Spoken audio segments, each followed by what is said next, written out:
सुप्रभात बच्चों। प्यारे बच्चों, पिछली कक्षा में हमने लेखक मणीश्वर नाथ रैना द्वारा रचित पहलवान की ढोलक पाठ का सार एवं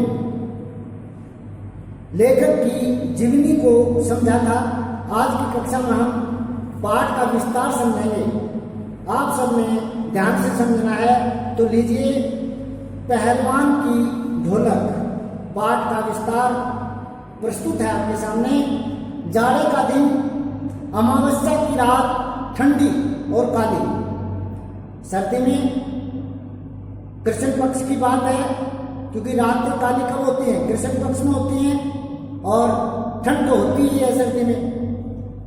मलेरिया और हैजे से पीड़ित गांव, जैसे अब ये महामारी आई हुई है कोरोना की, उस समय भी मलेरिया और हैजा की महामारी आई हुई होगी गांव में। भय से पीड़ित, भय से भयभीत या दुखी शिशु की तरह थर-थर कांप रहा था।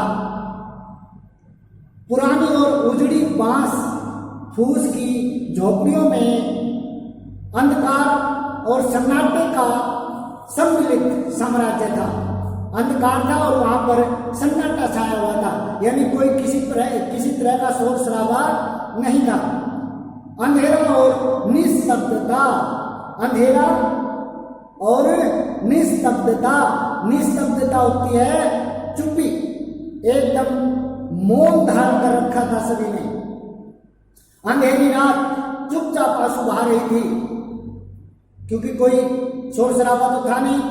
तो कवि की तो कल्पना है, लेखक की तो कल्पना है। तो अंधेरी रात को का मानवीकरण कर दिया, क्योंकि रात आंसू थोड़ी बहाएगी, आंसू तो आदमी बहाता है। और मानवीकरण अलंकार कहां पर होता है? जहां पर जड़ प्रकृति के ऊपर मानवीय क्रिया का आरोप हो जाए, जैसा 9th में आपने पढ़ा होगा अलंकार।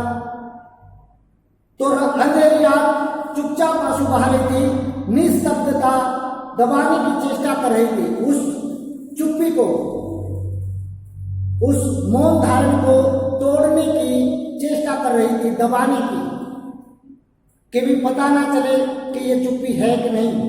आकाश में तारे चमक रहे थे, पृथ्वी पर कहीं प्रकाश का नाम नहीं था।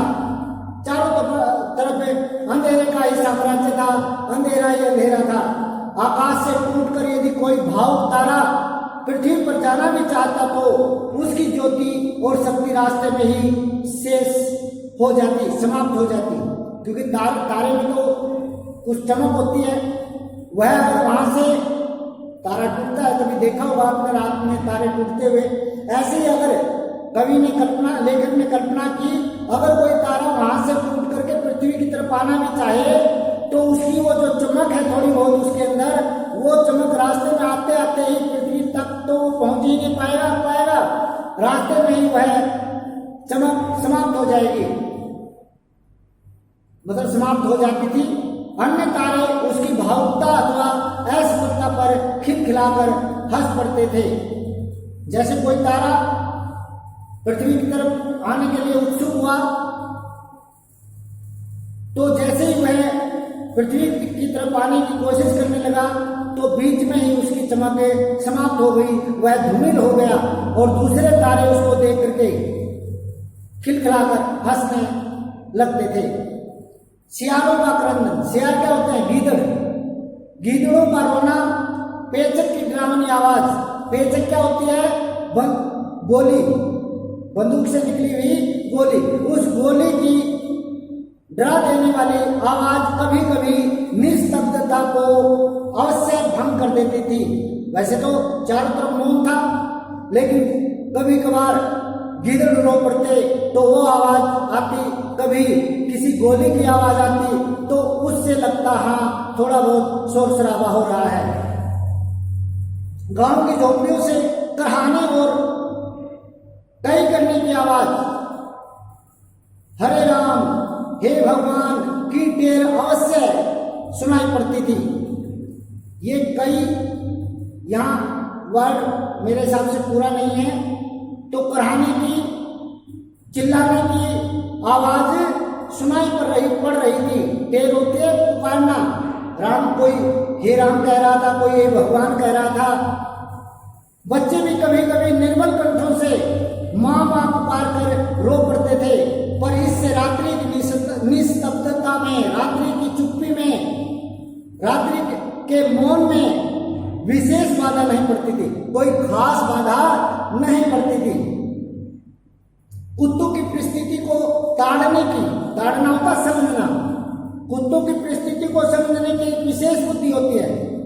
कुत्ते और लोगों से यानी दूसरे प्राणियों से पहले परिस्थिति को समझ जाते हैं कि यहाँ अच्छा होने वाला है या बुरा होने वाला है। देखा नहीं, जब कोई मान लिया बुरा होने वाला तो कुत्ते ऊपर मुंह करके भौंकने लग जाते हैं, मुंह फाड़ करके। या कोई चोर वगैरह आता है तो वो लोगों से पहले ही मतलब भौंक करके लोगों को जगाने की कोशिश करते हैं। तो उनके अंदर परिस्थिति को समझने की, जांचने की ज्यादा बुद्धि होती है। वे दिन भर रात के घूरों पर गठरी की तरह सिकुड़कर, रात के ढेर जो लगे होते हैं ना, घूर होते हैं ढेर, रात के घूरों पर जो ढेर लगा दिए जाते हैं उन पर गठरी की तरह सिकुड़कर मन मार कर पड़े रहते थे, उदास होकर के। मन मारना, उदास हो जाना। संध्या या गंभीर रात्रि को सब मिलकर रोते थे। जब गहरी रात्रि होती यानी अंधेरी रात होती या संध्या का समय होता तो वहां वे उस घूरे से उठ करके रोने लग जाते। रात्रि अपनी विषमताओं के साथ चलती रहती, यानी रात्रि में जो भी भयंकर डरावनी आवाजें वगैरह थोड़ी बहुत आती तो उसके साथ चलती रहती।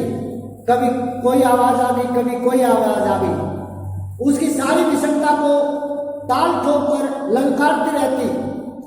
सिर्फ पहलवान की ढोलक, पहलवान जो ढोलक बजाता, संध्या से लेकर प्रातः काल तक एक ही गति से बजती रहती थी। संध्या से लेकर जैसे शाम शुरू हुई और सुबह तक एक ताल में वह ढोलक पहलवान, जिस पहलवान का यह जिक्र किया चित्र में दिखाया गया है, यह अपनी उस ढोलक को बजाता रहता और कैसे कैसे उससे शब्द निकलते और उनका क्या अर्थ होता ये देखो। चट धा गिड़ धा, चट धा गिड़ धा, यानी आजा भिड़ जा, आजा भिड़ जा, इसका अर्थ है ये। बीच बीच में चटाक चट धा, चटाक चट धा, यानी उठाकर पटक दे, उठाकर पटक दे, ये अर्थ होते हैं इनके। यही आवाज मृत गांव में संजीवनी शक्ति भरती रहती थी। जब उस पहलवान की ढोलक, वैसे तो अंधेरी रात होती, चुप्पी होती, एक आध बार गीदड़ों के बोलने की आवाज आ जाती, कुत्तों के भौंकने की आवाज आ जाती, उसके अलावा इस पहलवान की ढोलक की आवाज सुनकर ही लोगों को शांति मिलती। उनके लिए यह आवाज, इस ढोलक की आवाज संजीवनी का काम करती। संजीवनी बूटी यानी जो प्राणों को, मनुष्य मरे हुए व्यक्ति को जीवित कर देती है। लुटन सिंह पहलवान, यूं तो वह कहा करता था, लुटन सिंह पहलवान को होल इंडिया भर के लोग जानते हैं, यानी पूरे भारत के लोग जानते हैं। किंतु उसके होल इंडिया की सीमा शायद एक जिले की सीमा के बराबर ही हो। कहता था कि सारी इंडिया के लोग, सारे भारत के लोग मुझे जानते हैं, लेकिन उस सारे भारत की जो सीमा थी उसके कहने की, वो सीमा छोटी थी। एक जिले भर के लोग उसे जानते होंगे, उसी को वह कहता था कि सारे भारत के लोग मुझे जानते हैं। एक जिले को ही वो भारत मान रहा था। जिले भर के लोग उसके नाम से अवश्य परिचित होंगे।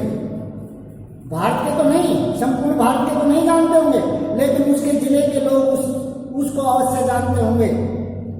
लुटन के माता पिता उसे 9 वर्ष की उम्र में ही अनाथ बनाकर चल बसे थे। जब वे 9 साल के थे तो उसके माता पिता स्वर्ग सिधार गए थे।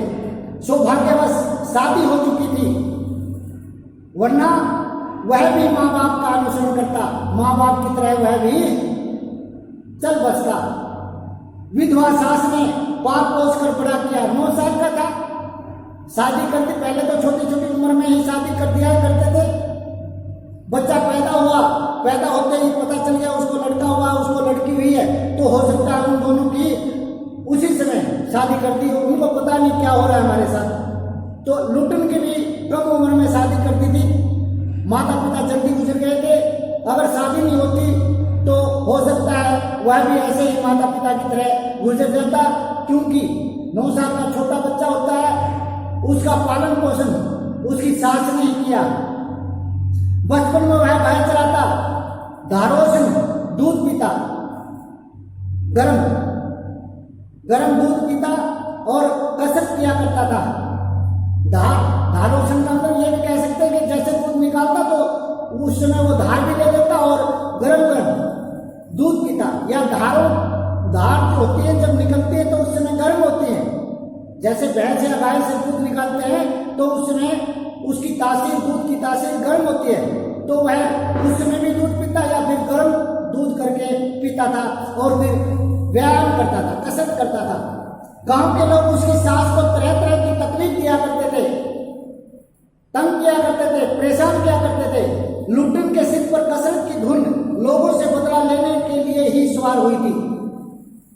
अब लोग उसकी सास को तंग करते थे और सास ने उसको पाला पोसा था, उसका ऋण तो चुकाना था, इसलिए लोगों से बदला लेने के लिए ही वह खा पी करके, कसरत करके, व्यायाम करके दिखाना चाहता था या उन लोगों से बदला लेना चाहता था। नियमित कसरत से ने किशोरावस्था में ही उसके सीने और बाहों को सुडौल और मांसल, अच्छी मोटी मोटी बाजू हो गई थी, सुडौल शरीर हो गया था, मजबूत शरीर हो गया था। जवानी में कदम रखते ही वह गांव में सबसे अच्छा पहलवान समझा जाने लगा। जैसे वह जवान हुआ, किशोरावस्था से युवा अवस्था में आया, तो सबसे अच्छा श्रेष्ठ पहलवान माना जाने लगा। लोग उससे डरने लगे और वह दोनों हाथों को दोनों ओर 45 डिग्री की दूरी पर फैलाकर, जैसे पहलवान होते हैं, फैलाकर पहलवानों की भांति, पहलवानों की तरह चलने लगा। वह कुश्ती भी लड़ता था। तो आगे क्या करता है लुटन पहलवान, उसके साथ क्या क्या होता है, यह पढ़ेंगे इस पाठ के विस्तार के अगले भाग में। बड़ा पाठ है, इसको कई भाग में पूरा करेंगे ताकि आपको थोड़ा थोड़ा अच्छे से समझ में आ जाए। आपने इसको दोबारा से फिर पढ़ना है, अच्छे से समझना है। धन्यवाद।